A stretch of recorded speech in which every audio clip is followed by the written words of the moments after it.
આ છે ને પકવાનનો ભૂકો કરેલો છે.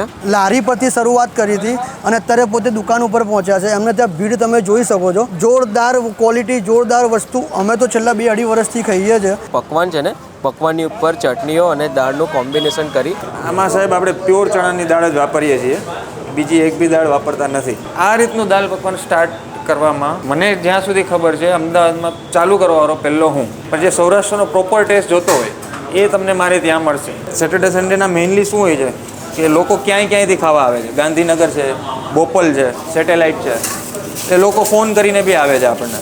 એટલે સેટરડે સન્ડે આવો તો કલાકનો એટલીસ્ટ ટાઈમ લઈને આવો. તમને જીગરભાઈ એક બીજી વસ્તુ કહું કે આમના દાળ પકવાન ખાઓ ને એટલે આખો દિવસ તમને ભૂખ ના લાગે.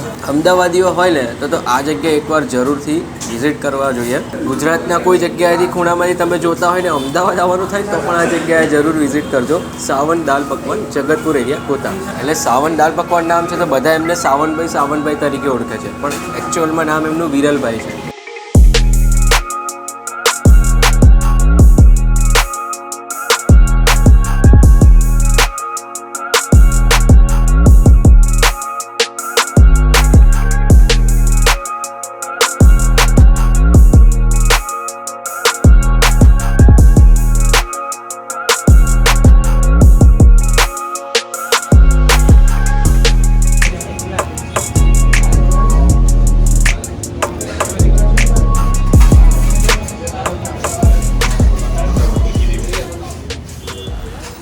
સો હેલો, નમસ્તે, સત શ્રી અકાલ, કેમ છો અને welcome back to my channel.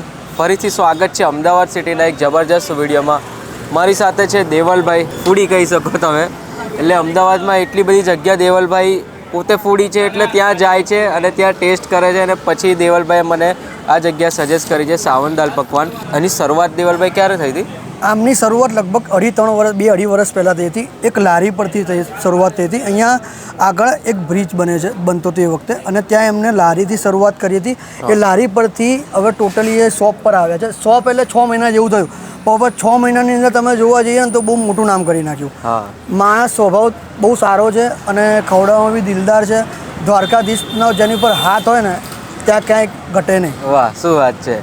તો આ જગ્યાએ કોઈને આવવું હોય તો પરફેક્ટ લોકેશન. આપણે પરફેક્ટ લોકેશન જોવા જઈએ ને તો આપણે જગતપુર ગોતાનો રોડ છે, આગળ એક બ્રિજ આવે છે, ત્યાં વેસ્ટર્ન પ્રાઇમ કરીને બિલ્ડિંગ છે, ત્યાં G2 કરીને દુકાન છે, ત્યાં આપણે જગતપુર રોડ ગોતા. અને લંચનો ટાઈમ હોય ને એટલે કે એવું જોવા જાઓ કે બ્રેકફાસ્ટ ને લંચ બંને ભેગું કરો એટલે બ્રંચ કહેવાય. તો એ ટાઈમ પર તમે અહીંયા આવશો ને તો બહુ જ ભીડ મળશે અને લોકો એક ટાઈમનું જમવાનું જ અહીંયા જમી લે છે. એક દાલ પકવાનની ડીશ તમે ખાશો એટલે તમારું પેટ ફૂલ થઈ જશે અને એક છાશનો ગ્લાસ એટલે પતી ગયું. અને બીજી વસ્તુ કે તમે જોવા જઈએ ને તો લગભગ 8-8:30 વાગે ઓપન થાય છે, 11:30, 12, 12:30 સુધી બધું ટોટલી ફિનિશ થઈ જાય છે. રવિવારે તમારે આવવું હોય તો ટાઈમ કાઢીને આવવાનું. 10:30, 11 વાગે ટોટલી ફિનિશ થઈ જાય છે. અને બીજી વસ્તુ એમની ટ્રેન્ડિંગની અંદર સૌથી સારામાં સારા છે દાલ પકવાન અને બીજું મસાલા પકવાન અને એમની છાશ. અને બહુ સારી ક્વોલિટીની વસ્તુ આપે છે. જીગરભાઈ આપણે ટેસ્ટ કર્યો છે અને બહુ વસ્તુ સારી છે. અને દાલ પકવાનની વાત કરીએ ને તો આ ઓથેન્ટિક દાલ પકવાન નથી. ઓથેન્ટિક દાલ પકવાનનો તમને 10%, 15% ટેસ્ટ મળશે. બાકી જે ટેસ્ટ છે ને તે ટોટલી રજવાડી છે. અને બીજું કે રાજકોટ સ્ટાઇલની ચટણી અને એ જે ભૂકા દાલ પકવાન તમે કહી શકો, સૌરાષ્ટ્રમાં કહે છે રાજકોટમાં ટ્રેન્ડિંગ ભૂકા દાલ પકવાન, એ સ્ટાઇલથી પણ આપવામાં આવે છે. તો ટેસ્ટ એવું નથી કે proper authentic style, Sindhi style test એવું નથી. અને બીજું કે અહીંયા છે ને પ્રોપર ચણાની દાળ જ વાપરવામાં આવે છે. દાળની અંદર કોઈ મિક્સિંગ નથી થતું, કોઈ જાતનું મિક્સિંગ નહીં. 4 ટાઈપની ચટણીઓનો કમાલ, સેવ અને સિંગ ને ઓહો ગજબ. ચલો બાકીની દરેક વસ્તુ આપણે અંદર જઈને ડિસ્કસ કરીએ. આમાં સાહેબ આપણે પ્યોર ચણાની દાળ જ વાપરીએ છીએ, બીજી એક બી દાળ વાપરતા નથી. તમને અમદાવાદમાં નહીં, અમદાવાદમાં બીજા ઓપ્શન મળશે તમને. ચણાની દાળ આપણે એટલે વાપરીએ છીએ કે હેલ્ધી છે પહેલી વાત તો, અને એનો ટેસ્ટ આખો અલગ છે. અમદાવાદના તમે એરિયા વાઇઝ જશો ત્યાં તમને બધા ડિફરન્ટ દાળ મળશે. તમે એરપોર્ટ સાઈડ જશો તો ત્યાં તમને મગની દાળ મળશે. પછી આ આપણું મેઇન રજવાડી દાળ પકવાન એટલે કે ફ્યુઝન જેવું કહી શકીએ કે ઓથેન્ટિક નથી. પહેલી વાત, ઓથેન્ટિક દાળ પકવાન આપણા છે જ નહીં. જે લોકો એમ કહેતા હોય કે ના સિંધી સ્ટાઇલમાં છે, તો એ નથી આપણા મેઇનલી રજવાડી પ્લસ કાઠિયાવાડ જે છે. તમે રાજકોટ સાઈડ જશો તો ત્યાં તમને ક્રશ એટલે કે ભૂકો ખાવા મળશે. ત્યાંની દાળ આછી હોય એટલે લોકોનું એવું છે કે ના દાળ આછી હોય તો ટેસ્ટ, પણ આ દાળનો બી ટેસ્ટ કંઈક અલગ જ છે. ચટણી આપણે આમાં તો લસણની ચટણી છે આપણી, પેલી રેડ ચટણી લસણની છે, આ મરચાં ફુદીનાની છે મેઇનલી, આ રાજકોટવાળા રસિકભાઈની તમને ખ્યાલ હશે તો. પછી પ્યોર ખજૂરની ચટણી મીઠી, ગરમ મસાલો છે, સંચળ છે, ધાણાભાજી, સિંગ સેવ એ આપણે રજવાડી દાળ પકવાનમાં એડ કરીએ છીએ એવું કહી શકીએ, અને ઉપરથી ડુંગળી નાખીએ છીએ આપણે. અને બીજું મસાલા પકવાન બી છે આપણી પાસે, એ બી હું તમને કહીશ પછી. આવી રીતના આપણે ક્રશ રેડી જ રાખીએ છીએ. રાજકોટ સ્ટાઇલના ભૂક્કા દાળ પકવાન જેને કહીએ. ભૂક્કો આપણે રેડી જ હોય છે, અને ભેગી છાશ આપીએ છીએ ઠંડી. અને મસાલા દાળ પકવાન બી છે, એ થોડુંક યુનિક છે. અને આ રીતનું દાળ પકવાન સ્ટાર્ટ કરવામાં મને જ્યાં સુધી ખબર છે અમદાવાદમાં ચાલુ કરવાવાળો પહેલો હું, બરાબર, કે જે તમને સૌરાષ્ટ્રનો પ્રોપર ટેસ્ટ જોતો હોય એમ. ક્રશ દાળ પકવાન બીજા લોકો બી બનાવે છે, પણ જે સૌરાષ્ટ્રનો પ્રોપર ટેસ્ટ જોતો હોય એ તમને મારે ત્યાં મળશે. એ આજથી મેં લારીથી શરૂઆત કરેલી હતી આપણે ન્યૂ ગોતામાં, જગતપુર ચોકડી પાસે આપણે લારીથી શરૂઆત કરેલી હતી આજથી 2 વર્ષ પહેલાં, એટલે 2021. ફર્સ્ટ ડેથી જ આપણે રિસ્પોન્સ સારો મળ્યો છે એમ. ધીમે ધીમે વધારતા આવ્યા. 1.5 વર્ષ પહેલાં આપણે ત્યાં લારી બંધ કરી અને પછી દુકાનમાં ટ્રાન્સફર કરી. બરાબર. અને દુકાનમાં ટ્રાન્સફર થયા પછી રિસ્પોન્સ બહુ સારો છે એમ. અને હા, ક્વોલિટી તો છે જ આપણે. એકચ્યુઅલી મેં મારું એજ્યુકેશનલ બેકગ્રાઉન્ડમાં મેં PGDM કરેલું છે બોમ્બે, ફાઇનાન્સ ફિલ્ડનો માણસ છું. બટ મેં સ્ટાર્ટઅપ બી કરેલા હતા આની પહેલાં અમદાવાદમાં. એ સ્ટાર્ટઅપ ફેલ થયા, ઘણું બધું થયું. અને આ ધંધો ચૂઝ કરવાનું મેઇનલી રીઝન એ છે કે અમારું ફેમિલી બેકગ્રાઉન્ડ છે. ફેમિલી બેકગ્રાઉન્ડ આખું ફૂડનું. દ્વારકા આપણું સાવન નામની પેઢી છે એ આપણી ત્યાં 50 વર્ષ જૂની છે. ત્યાંની આઈટમો અલગ છે, અહીંની આઈટમ બી અલગ છે. આ મને કરવામાં મેઇન રીઝન, અમે કોરોનાની જે બીજી લહેર હતી એ વખતે સ્ટાર્ટ કરેલું. ત્યારે તમને ખ્યાલ હોય તો 7-8 વાગ્યાના કરફ્યુ હતા, અને 7-8 વાગે તમારે ધંધો બંધ કરી દેવો પડતો. અને સવારનું ફૂડ મેં જોયું, અને આ એરિયામાં 7 કિલોમીટરના રેડિયન્સમાં દાલ પકવાનનું કોઈ નહોતું. એટલે પેલું કે ને મોકામાં ચોકો માર્યો, એટલે એના જેવું છે. મેં કીધું દાલ પકવાન કરીએ બટ અલગ કરીએ એમ. બરાબર. ગરમ મસાલો? હા, ગરમ મસાલો છે, સંચળ છે. સંચળ હું વધારે પ્રિફર કરું છું નમક કરતાં. અને સેટરડે સન્ડે માટે પબ્લિકને શું કહેશો? કે સેટરડે સન્ડે આપણે ટોકન સિસ્ટમ હોય છે કે પહેલાં આવીને તમે ટોકન લો, અને જે રીતે તમારો નંબર આવે એ પ્રમાણે તમને પ્લેટ મળશે. અને ટાઈમ લઈને આવો, 1.5 કલાકથી લઈને 1 કલાક સુધીનું વેઇટિંગ હોય છે સેટરડે સન્ડેના. શું વાત છે! કારણ કે મારે સેટરડે સન્ડેના મેઇનલી શું હોય છે કે લોકો ક્યાંયથી ખાવા આવે છે. ગાંધીનગર છે, બોપલ છે, સેટેલાઇટ છે, એટલે લોકો ફોન કરીને બી આવે છે આપણને. એટલે સેટરડે સન્ડે આવો તો કલાકનો એટલીસ્ટ ટાઈમ લઈને આવો. ચાલો તો ફાઇનલી અમારા હાથમાં આવી ગયા છે અમદાવાદના મોસ્ટ ટ્રેન્ડિંગ દાલ પકવાન. દેવલભાઈ, ચમચી થોડીક આમ તેમ કરો એટલે આમ લોકોને ખબર પડે. આ છે ને પકવાનનો ભૂકો કરેલો છે, અંદર ખાલી ચણાની દાળ છે, બીજી કોઈ મિક્સિંગ નથી.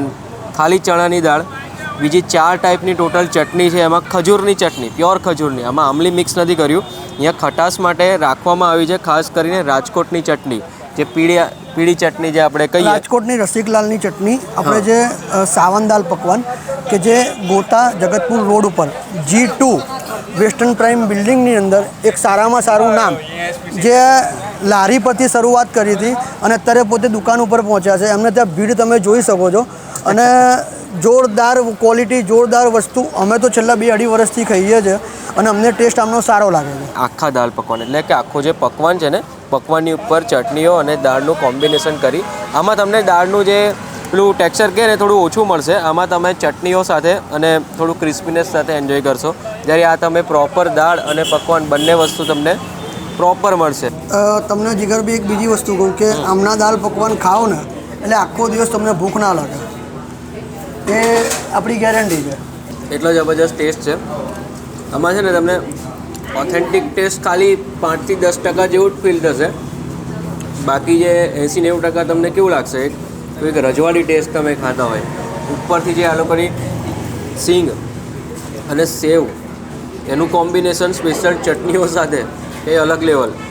જીગરભાઈ આમાં કેવું છે કે આ છેલ્લા 6 મહિનાથી અહીંયા ચાલુ કરેલું છે હા. પણ દરરોજ ભીડ કન્ટિન્યુ હોય જ છે. રવિવાર તમે આવો તો 10:30 11 વાગે ટોટલી ફિનિશ થઈ જાય છે.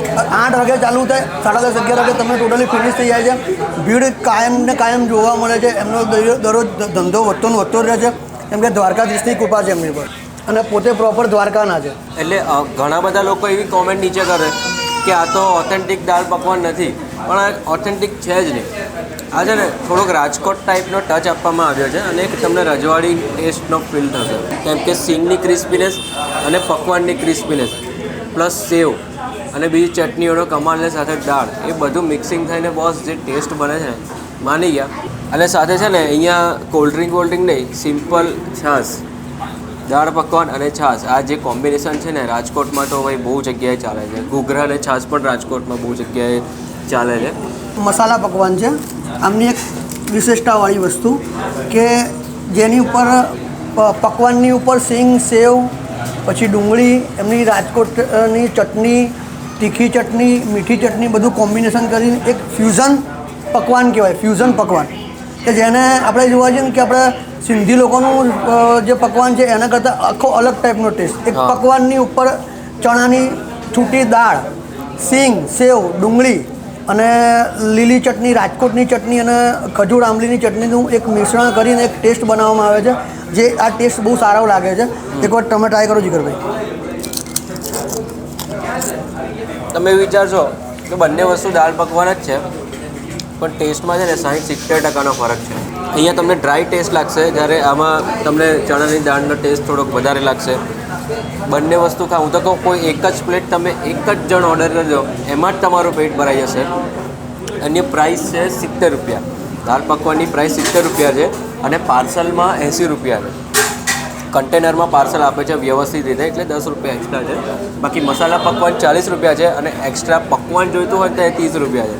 એટલે અમદાવાદ જેવી આટલી મોટી સિટી કહીએ અને ગોતા એરિયા એટલે એવું સમજો કે મોસ્ટ ડેવલપિંગ એરિયા છે. આ એરિયામાં આ પ્રાઇસ રેન્જમાં સવારનો નાસ્તો કહી શકો કાં તો બ્રંચ કહી શકો, એટલે કે બ્રેકફાસ્ટ અને લંચનું કોમ્બિનેશન આ જગ્યાએ તમને મળે છે.